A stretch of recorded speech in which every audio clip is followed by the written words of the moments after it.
Hello, everyone. It's Larry Johnson, your guest for Eight Principles Voices. I have another outstanding guest with me today, an interesting guy with the name of Izzy. I want to know where that word came from, but Izzy Greenberg. And Izzy is one of these. I don't know whether to call him a polymath or a Renaissance man, maybe a little bit of both. But he is an entrepreneur. He's a tech guy, but he's interested in how all that interfolds with philanthropy. So I'll let you tell him the rest, but welcome. I'll let him tell you the rest, but welcome, Izzy.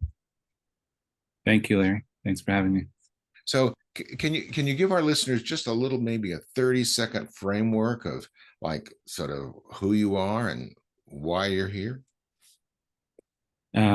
Yeah, sure. I started off in a more creative background. I went to film school, got into publishing, got into design, and through all that, did a lot of work in the nonprofit sector. I gravitated toward that because I appreciated the mission and the purpose more so than the business world. So in my agency work, I gravitated more toward doing work for nonprofits as opposed to businesses and startups. And as it goes within the nonprofit world, a lot of the resources are focused more on fundraising than on branding and marketing. And so there was a lot of demand for that in the agency. And as a result, I gravitated more and more toward fundraising, developing an expertise in creating fundraising presentations. And out of that grew the need for more tech solutions. So I started to dabble in that and met my partner, Grayson, who is a master developer. And together we developed some tech solutions for some of my agency clients. And that spun into a business of its own, which is called HiRaiser. And that's where we are today. Now, what's the name of the firm again? What is it? High Raising? HiRaiser. High Raising. HiRaiser. Um, so we're talking about an artist who's become a technologist. Now, that's a Something like that. long road to travel. So then you don't have you don't have an engineering background, then you have more of an artistic background, correct? Yeah, I would say that Grayson is more the engineer in the partnership. And, if he is building this finely tuned machine, maybe I'm the one who drives it or directs, him how to build it. So it's more providing the vision and the creative direction. So it's interesting having, the head of a tech company be a guy with many years as a creative director in, the agency advertising marketing world, and looking at it from that perspective and deciding, what's the experience of the user, meaning the people who work in the organizations that are using the system, and the experience of the donor who's seeing it on the front end, and kind of tying the two together. Actually, I think that's more common than you might think, Izzy. I'm thinking of Jobs and Wozniak. Wozniak, definitely the gearhead of the group, and Right. Bob's the marketer, the idea guy, the ideation fellow. I Yeah. never had the opportunity to meet Steve, but I did meet. I did see. I didn't meet Jobs, but I did meet Wozniak. I was able to meet Wozniak once, but yeah, definitely the Right. It's interesting. It has come up in our team that our relationship is, and our what we each bring to the table is actually similar to that what you described between at Apple. And there's just enough overlap that we speak the same language, and we teach each other. Grayson teaches me about tech so that I can understand how to merge the creative vision into that, and he learns from me about creativity, and how the two come together. So there's just enough overlap that we can merge the two together there. Well, I'm going to take this in a little different direction, Izzy. I'm going to change the rules on you just a little bit, okay? But don't worry. Okay. All right.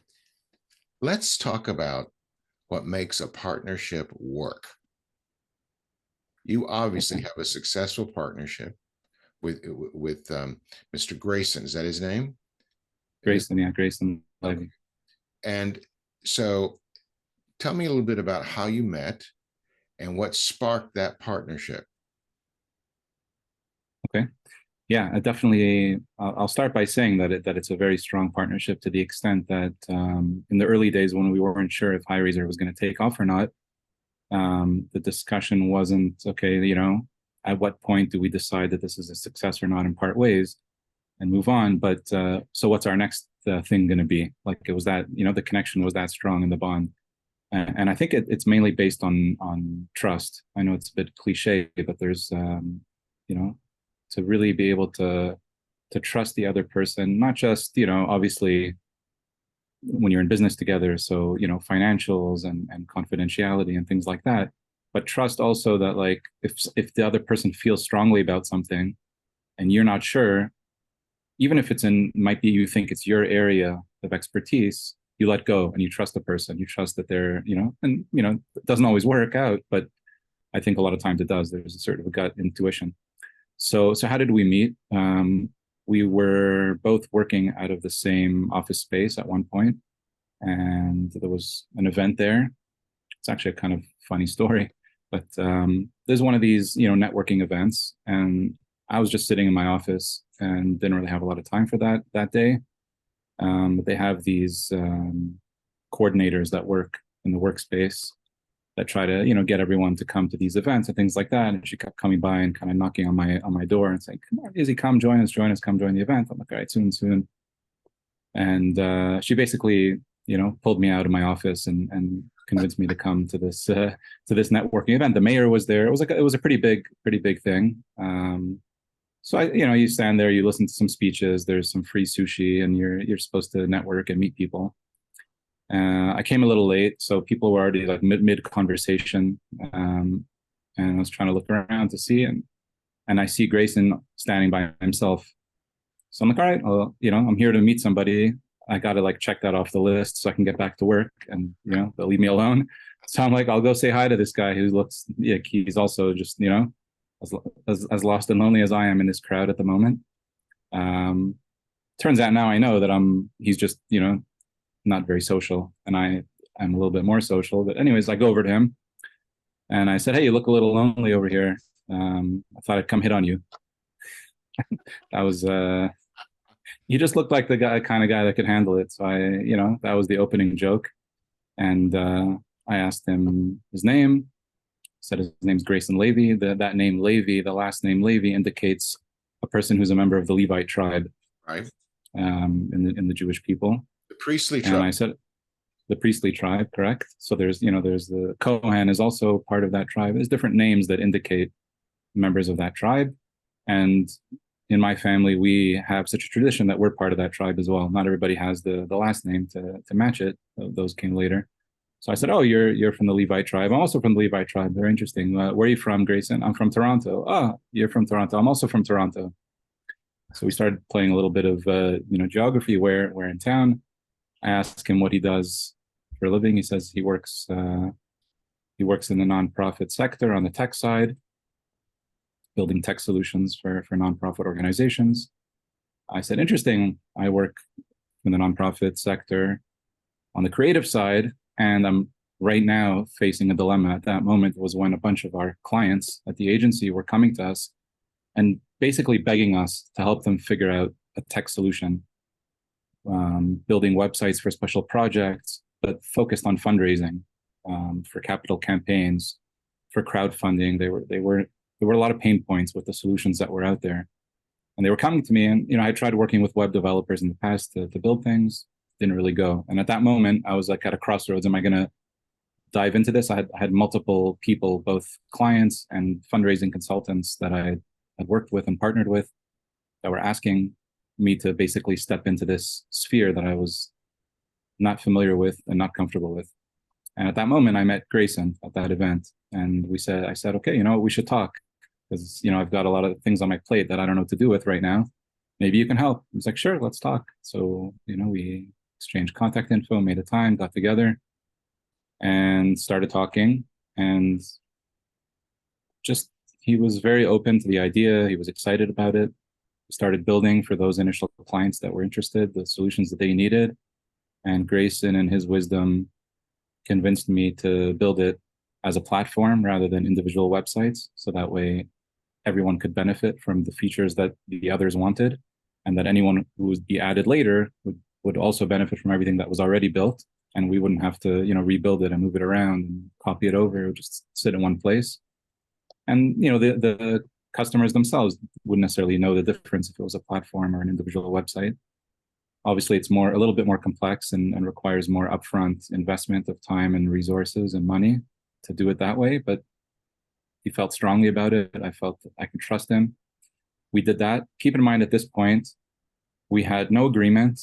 As far as I was concerned, he was working for the agency and was going to bill us at some point for this work. But we didn't really know what the scope was or what we were doing. And he was just kind of happy to do it as a side gig. And we just got into it. And eventually that became HiRaiser. And at a certain point, there was a decision to make. Does Grayson give me an invoice for all the work? And I pay him, and it's ours. It belongs to the agency. The agency was mine. I was the owner, so there wasn't an issue of other partners or anything like that. So it was basically me. Or do we enter into some kind of partnership instead, where he takes an ownership stake, and we make it a separate entity from the agency, and build it and continue to build it together, develop it. He was interested in a partnership. I spoke to different advisors about it, how to structure such a thing. What kind of percentages you look at in that world. It's sort of kind of a startup situation. The vision is mine. He brings in the technical expertise. I basically gave him. I offered him the maximum that people told me would be reasonable right off the bat, because I felt and was advised that if it's just because I don't want to have to pay him, so then take a loan, pay him, whatever. That's not a reason to enter a partnership. But if I felt like it was a good relationship, so we should do it, and the foundation was good, and I felt strongly about it. There was a certain amount. I threw it out there. He recognized that it was generous. He accepted it. At that point, we had a handshake agreement, and we kept going. It was not 50%. I won't get into. Yeah. I agree. I'm kind of Eight Principles, we're a corporation as well, and there are people with equity stakes. And was he employed by another employer, or was he a freelancer at the time? Both. Yeah. Okay. So then his decision to come in partnership, he severed his relationship with his other employer. No, he didn't have to sever anything else at that point. Well, it's interesting. He was able to do it as a side, he had the freedom to do work on the side. All right. That's part of his arrangement. But as I listened to you talk about this, I wanted to parse it. There was this commonality of goals you were attracted to from a different perspective. All right. Right. The complementing a level of trust. And then when you made the offer to him, it was the most generous offer that would be typical for that situation. All right. So yeah, I'm going to translate this into a philanthropic setting. I'll tell you where I'm going with this. All right. Donors are investors, and they invest for their own reasons. It usually has something to do with the mission of the organization, but it could be something only tangentially. That it's still philanthropic in the sense of what they want to see happen, or what I would call personal fulfillment. But it's not this transactional, I ask, you give, boom, boom, boom. There's a lot more going on, and you're sophisticated enough to know that. I can tell that you are. And so what you were doing was the same thing that a donor and an organization do. They play this little dance, and then what the donors want is something that makes sense to them, and you offered that to Grayson right away, and there was that trust, and he responded. You see, that's what philanthropy really is, Izzy. It's two parties coming together to accomplish something that neither can do alone. That's what this is. Right. And the trust is the key. Yeah, it's key. Right. It's key. And you brought complementary resources to this. See, that's the other thing is, Right. I'll tell you how the story went further, because I think it furthers your point that you're making about the partnership. When we finally, had HiRaiser pretty much built, and got into the process of incorporating and doing everything official. And we sat down with the lawyer. And then, the lawyer issues the shares, and he asks, how many shares are we issuing? How many shares does each person get? It was at that moment that Grayson found out that I rescinded the offer, and I didn't rescind it, but I basically told the lawyer 50-50, even though that wasn't what we had agreed upon earlier, because I decided that I really wanted to be in it together, and it's, sink or swim together kind of thing, and at the end of the day, the percentages don't matter. And if it's going to be successful, then we're going to succeed together, and there's going to be a lot to go around. And if not, then there's not going to be anything. And what does it matter anyways? And I wanted him to feel like he was on board, that he was a full partner. And I think that speaks to the relationship also between organizations and donors as well, that donors who feel engaged in what you're doing and who really feel part of it are going to be partners, and they're going to give a lot more, not just financially, but in other ways that they can give as well. Oh, I couldn't have said it better, Izzy. This is great. I mean, so that was a surprise when you're sitting in the attorney's office and you said, let's just make this 50-50. And he went, right. Oh, what happened there? Yeah. But yeah. And go ahead. Yeah. No, and that, I think that intuition paid off because we both gave a lot more, meaning obviously he, knowing that he's a full partner and has, full rights to have the company and the destiny of what we're doing, made him more invested, but also made me more accountable to him, which is also important, right? And like it worked both ways. I mean, like I gained from it as well. That the fact that I gave up those, percentages or whatever you want to call it, actually worked in my benefit, because now I don't have somebody who, is a lesser equal, but someone who's a real equal. And I think if organizations look at donors more like that, as equals, not as ATMs that we need to withdraw money from, but as equals in this, there's a greater purpose that's bigger than both the organization and the donor, and we're both in service of that mission together equally, then I think it leads to much more productivity, effectiveness, efficiency on the part of the organization, because they feel accountable to the donor as a partner, not just as a simple investor or provider of funds. That last phrase, provider of funds, leads to that word that I absolutely loathe, Izzy. It's called funder. Funder. What a depersonalizing objective.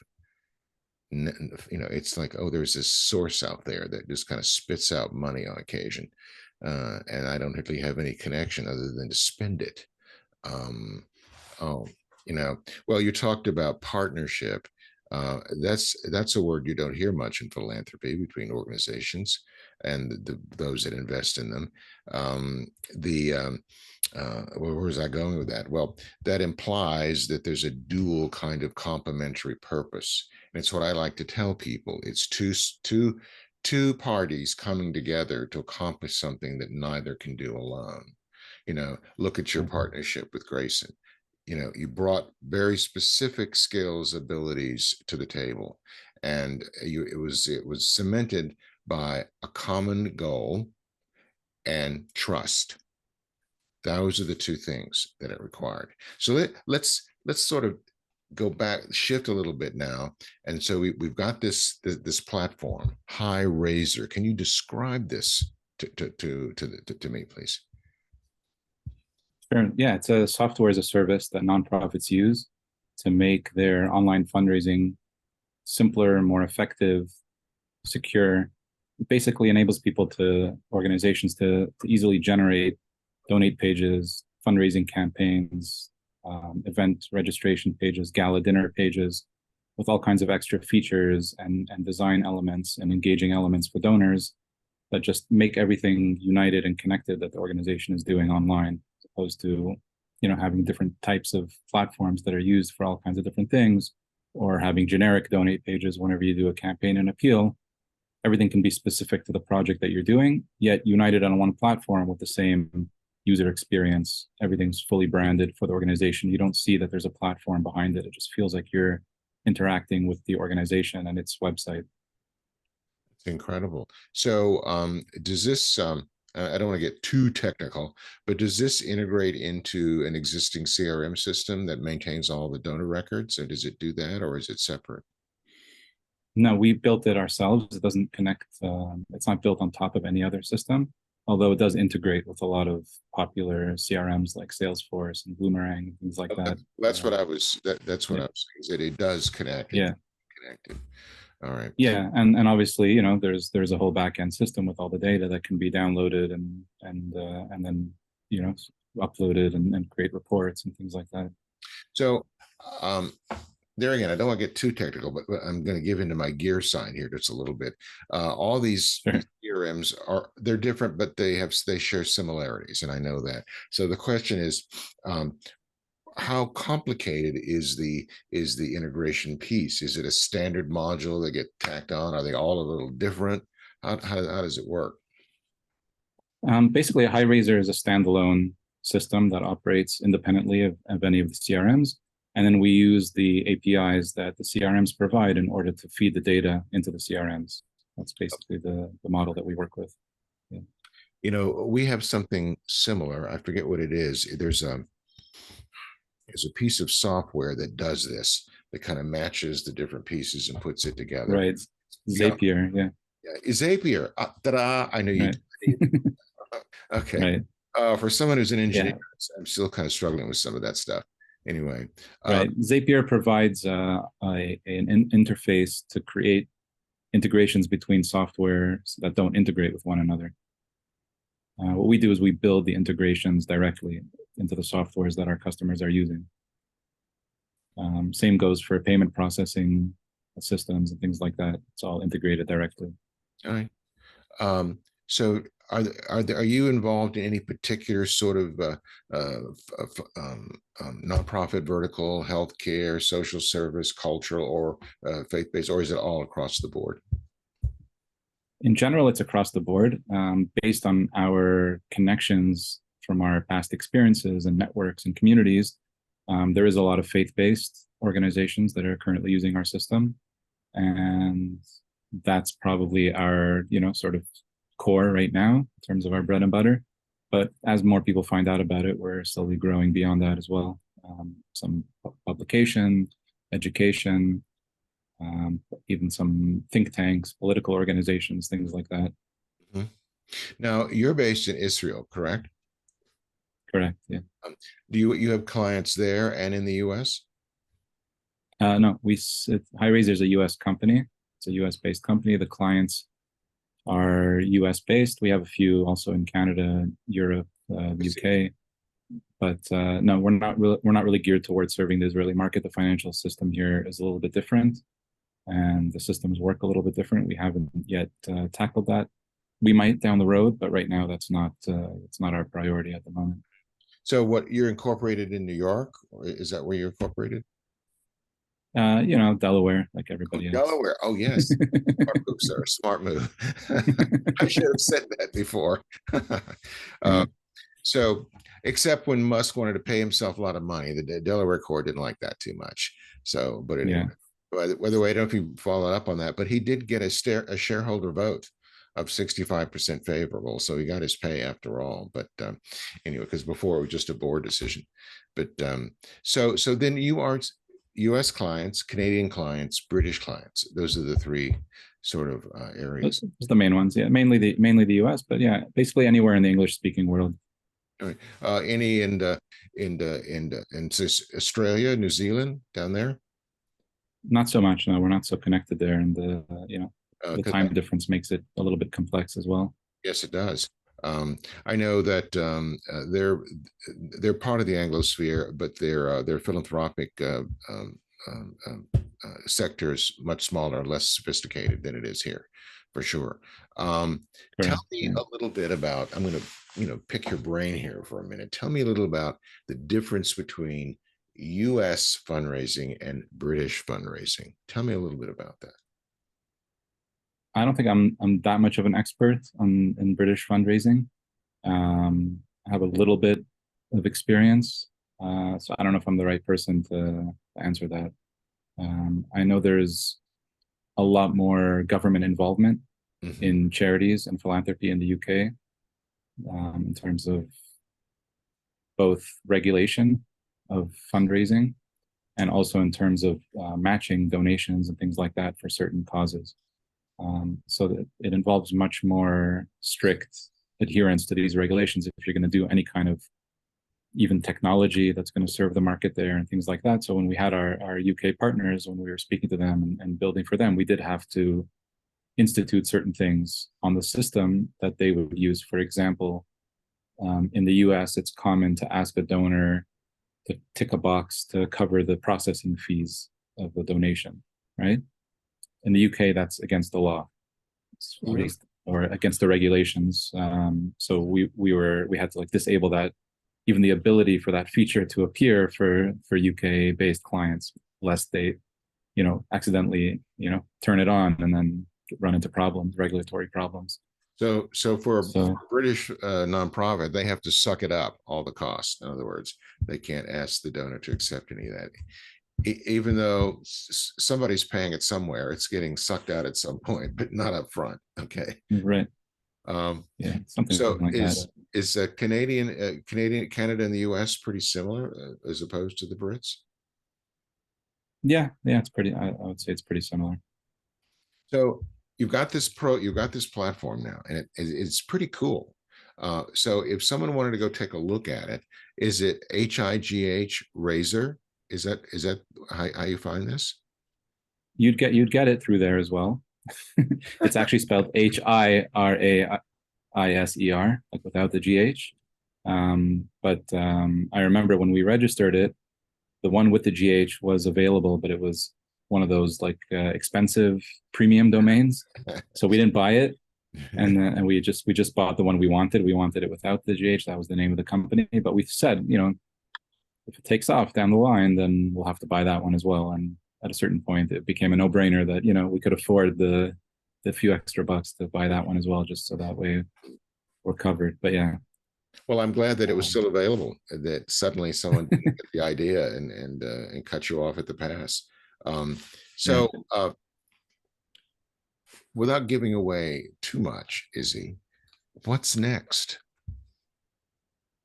Well, right now we're developing some interesting custom systems for some bigger enterprise level clients Mm-hmm.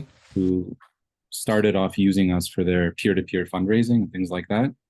Talking about organizations with large networks with like thousands of donors, of fundraisers who are really participants in the organization that fundraise on behalf of the organization, things like that. And they wanted to expand on the capabilities of the system and then go even beyond fundraising to registration and things like that. So we're building some of that for them. That's sort of on the organization development side that goes beyond fundraising. We're also working now on integrating more of the donor advised funds that people are utilizing these days for giving, so they should become a more integrated part of the platform. There are some third-party tools that you can integrate into a website or a platform that will allow a donor to, let's say, come to the site instead of paying by credit card, make a transfer from their DAF account. But these third-party plugins charge a fee similar to like a credit card, like 3%. And these are sometimes large gifts that are coming through, and we felt that it's not justified. And so we're working on building a native solution that's going to be part of HiRaiser, that's going to enable that without charging anything. Just it's going to be part of the system.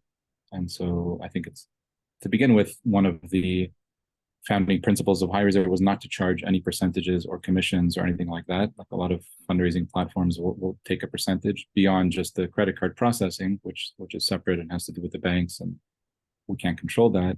But they would charge the nonprofit organization a percentage of whatever money they were raising through the system. That's how they would make their money. And the clients that came to us initially from the agency when we were building HiRaiser, that was one of their pain points, that they didn't like that, and that their donors were aware of it and didn't like it, that every time they make a donation through their website or one of these platforms or campaigns, they knew that they were paying an extra 5% was just being taken off, being skimmed off. And it felt unreasonable to pay just for using technology on that level, to pay a percentage. So we, from the beginning, said we're never going to do that. It became like a founding principle. That together with white labeling all of our pages, so you'd never see HiRaiser anywhere.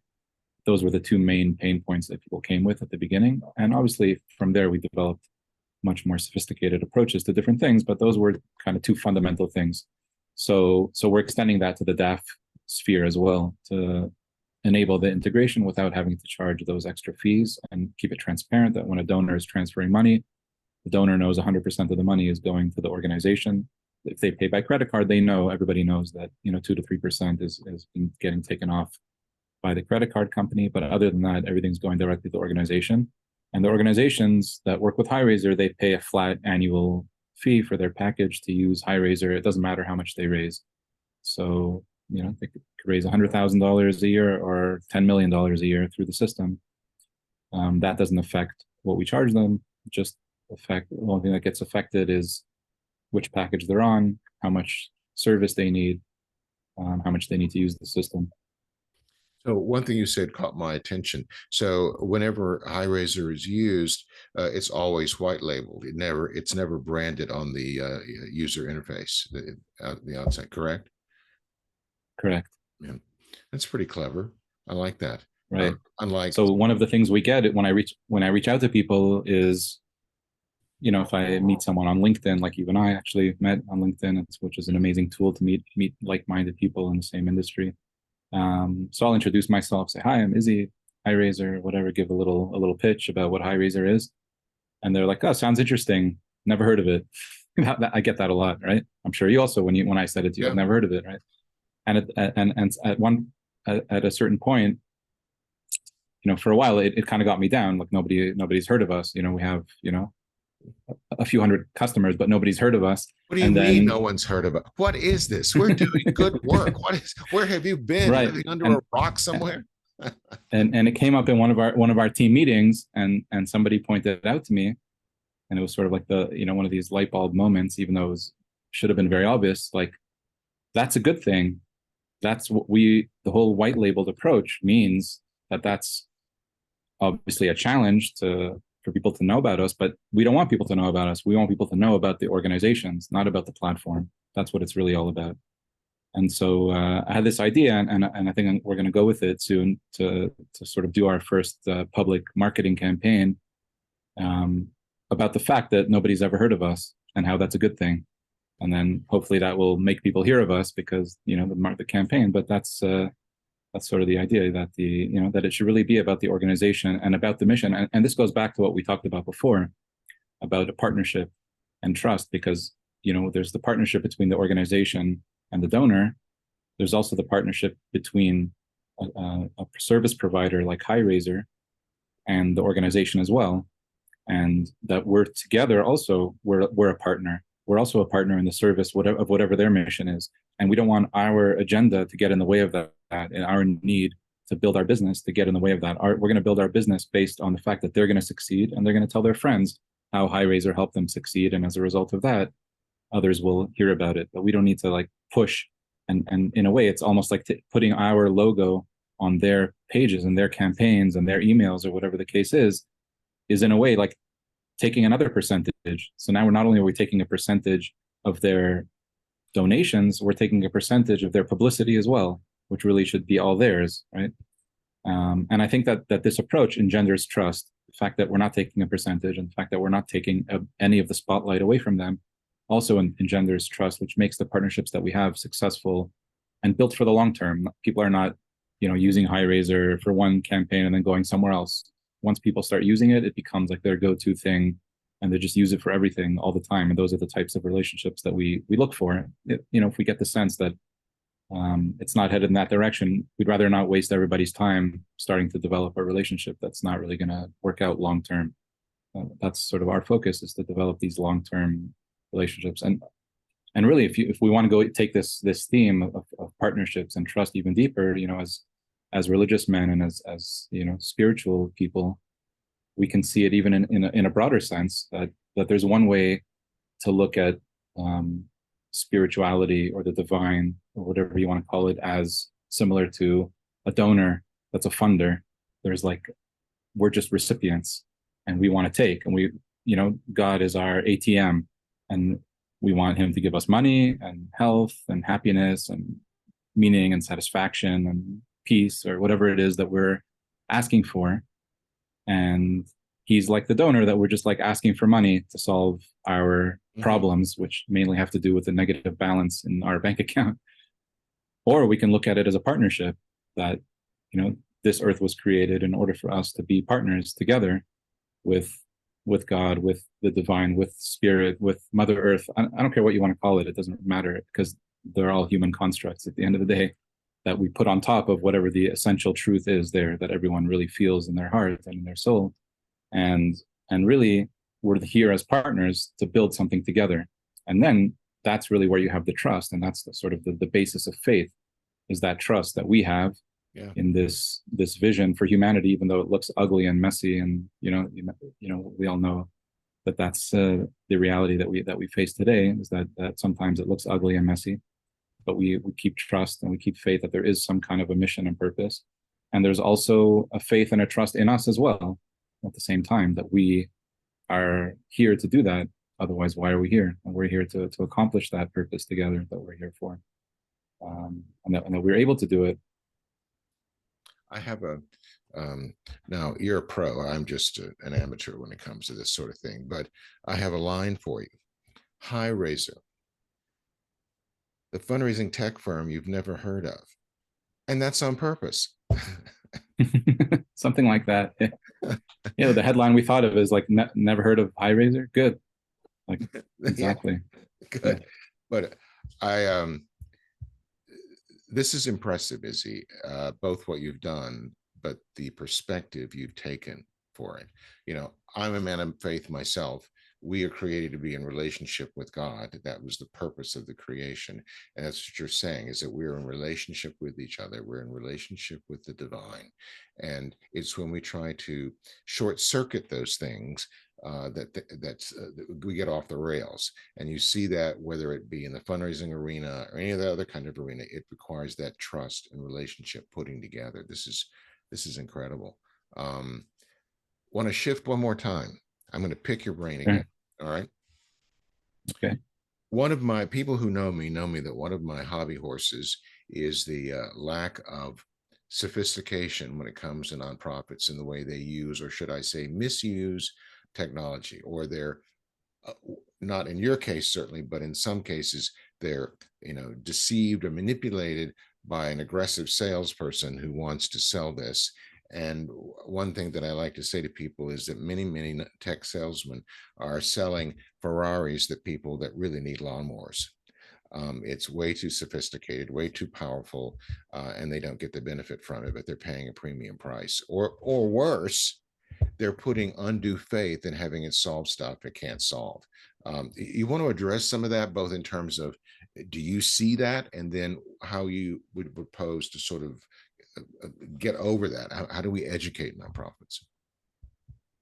Yeah, I definitely see that. I think also, and to add to the issues that you raised, there's also a danger when someone gets into a system that's too complex. They're not really even able to use it at all, and they just get lost in the complexity of it, and then they need to hire consultants to help them navigate the complexity of it. I've seen, unfortunately, more than a few nonprofits spend a lot of resources in terms of the talent of their team and a lot of money developing even their own tools or buying into other tools. I'm talking about well into the six figures and beyond on technology, and yeah, there is definitely a danger there. Even when it comes to, let's say, HiRaiser, which is a relatively simple tool, in terms of it's not some huge database system that's managing the entire operations of the organization. It's focused on a specific area. I do meet organizations that I feel that are not even ready for that. You know what I mean? They're not really ready, and they sense it too. And even, they're not sure, and they're not ready to spend money, or they're not sure how it's going to work for them. For example, an organization that hasn't even yet built an audience. So what are they going to do with a fundraising platform? Where are they going to get the traffic from, right? So I tell them, you need to build your audience first. And sometimes we'll give them HiRaiser for free for a year or two, so that as they build the audience, at least the tool is there. But I know that they're not really going to benefit from it in those first couple of years. So I'm not going to sell it to them, right? So I think one of the things that people can do, there's a couple things to be wary of. There's a lot of software out there that claims to be free for nonprofits. They'll offer free seats, free licenses, things like that that seem like a very good deal. But then when you need to actually match that behemoth of a program to your systems and the way that you operate and the way that you do things, it can sometimes be daunting. And then you have to hire people, and you end up spending a lot of money to match it to your needs and customize it for your needs, and then to maintain it over the years as the organization shifts and changes, and as the platform also changes. So I think it's really important to have some clarity. And there are people who do this for a living that help guide organizations in choosing the right tools to use. And I think that that's important. If a lot of times you can find people who can do it within your constituency as an organization, because there are so many people today that are in tech that either they already understand some of these tools, or in a very short time they can educate themselves and be sort of almost like an auditor that's connected and has the interests of the organizations in mind, but at the same time is independent to decide what are the tools that we're going to use, what do we really need. And as important as it is to have a proper CRM in place and proper systems in place, it's very easy to get in over your head very quickly. So sometimes it's better to start simpler and then grow. As the organization grows, it'll become clear that you may reach the limits of what this system offers. And today it's not very complicated. It used to be, I remember, 10 years ago and more, if you had to switch systems, it was such a headache to migrate your data. And I've been there. today it's not really right. It's not really a problem anymore. And if you buy into a new system, they'll be more than happy to do that for you in order to get your business and take care of that headache for you. And it's not really such a big deal anymore like it used to be, especially with AI and custom algorithms and things like that. We've even done some of that to help people fix their data. And I don't really know how it works. Grace can explain it. I imagine there's like some sort of little nano robots going through the spreadsheets and fixing all the things, but it's just code and algorithms and a little bit of AI that can identify data and fix it and fix corrupt things and the things that are corrupt and formatting and whatever, and prepare it to be uploaded to the new system. We even have customers who have systems that will only take a phone number in some weird format that nobody else in the world uses, right? So we have you might know what I'm talking about, but we have a setting in our exports to export it in that format for those who use that system, so that when they upload the data into their database, the phone numbers will be read correctly, things like that. So I have a friend who is in the tech world, and he gave me a wonderful way of expressing this. In fact, I think that was the subject of my blog last week. So many, and I'm sure you've seen this, a lot of nonprofits, before they really decide what it is they're going to be doing in their fundraising and have a plan and a strategy and all that, they go to the hardware store, or I said in my case, they go to Home Depot, and they see all this great stuff on the aisles. Wow, this looks great. This looks great. This looks great.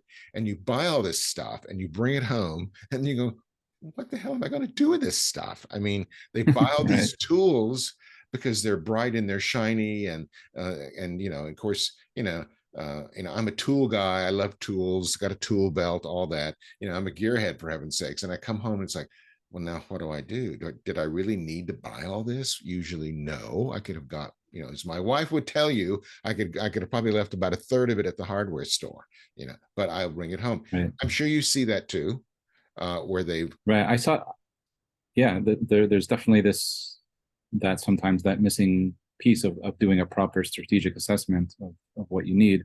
I used to see it a lot on the agency side. Now, with HiRaiser, there's sort of, there's a platform that's already built, and we just determine if it's a good fit or not. In the agency side, things were much more open. So a lot of times a client would come and say, okay, Izzy, we want to do this in this campaign. So we need email blasts. We need a publication to accompany it that's going to go out. We need, a mini site, a landing page. They would rattle off, a dozen different items that they need produced, and we're the creative agency, and they want us to produce these items. And I said, okay, let's hold on a minute before we send the order to the factory and the art, and get all of this made. And there's a lot of thought involved and coming up with the concepts and writing and design and all of that. What are we trying to accomplish here? Well, we need to do, accomplish A, B, and C. So it's really important to go back. Who's the audience? Like, go back and ask the initial questions. This is when it comes to the agency, and on the creative side, who's the audience? What's the objective? What's the best way to achieve it? And oftentimes, half those items are not necessary. Sometimes none of them are necessary. Sometimes the conclusion was, well, to achieve this objective, you really need to make 8 phone calls or 20 phone calls, and that's it. You don't need any materials. You just need a phone and a notepad, and you need to call these 20 people, and you need 5 of them to say yes, and that's it. You don't need a campaign. And that was the conclusion sometimes of doing a proper strategic assessment, is that what's the tactic that we want to use to reach the goal has nothing to do with creating any kind of materials or collateral or advertisements or publications. Just had to do with reaching out to the right people, because those materials are going to reach 10,000 people, but none of them have what you want. No. There's 20 people who have it, and you need to ask them and get 5 to say yes, and that's it. So maybe you need something to send them, but that's about it. I love it. You just talked yourself out of a big fee. And yet that was fine. Yeah. But of course, you knew that was the right thing to do. But also, I think if you pursued the always getting the max fee, you'd leave behind a trail of clients that had buyer's remorse. Why did we buy all this stuff? Why did we need that? Have you ever turned down a client? Yes. Flat out said, "I'm not for you." Yes, for different reasons, but yeah. Was it a mismatch, or was it a lack of trust, or what was it? You don't have to get specific in terms of naming clients, but there are different reasons. There's the simplest one is that I just don't feel like it's a good fit for their, doesn't meet their needs. And sometimes, there's a good connection and they really want to work together, but I just don't feel like, it's going to fit their needs. And eventually that's going to become obvious and down the road. So why go there? I've learned over the years of working with people in different capacities also to trust my gut when I just feel like this isn't going to, it's just not going to be a good relationship. And it could be a personal thing or just a compatibility thing, communication, things like that. So yeah, sometimes it's technical and sometimes it's more, in the emotional or intuitive sphere that I just feel like it's not going to be successful. Really, what you said before about the agency customers and the buyer's remorse, at the end of the day, our job is to help people succeed and to make them happy, right? And so if people are not successful and happy at the end of the process, then we're not achieving what we want. So if I just feel like this partnership is not going to lead to happiness, meaning that we're going to enjoy working together, and it's not going to be successful, so then there's really no point in engaging in it just to be able to, tack on another sale and another invoice. Absolutely. There are so many things swimming in my head, Izzy. We may have to do this again. All right. I'd love to. I'm thinking we're going to want to do this again because this is a subject that I think needs a lot more exploration. Is there anything that we haven't talked about today that you'd like to get off your chest or just say? Not that I can think of right now. All right. Well, you've been very informative. If someone wanted to reach you, what would be the best way for them to reach out to you?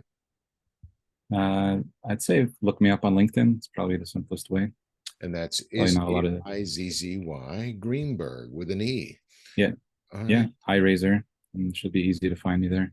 Okay. All right. This has been delightful. We're gonna continue this conversation. Um, I really have enjoyed this immensely, and I think we've dealt with some of the really thorny issues, and we've gotten our feet wet a little bit. And I want to come back to it. Um, Thank you, everyone, for tuning in. We will have Izzy back. I'm going to pelt him for more questions later, but thank you for listening today, and there'll be someone new next week.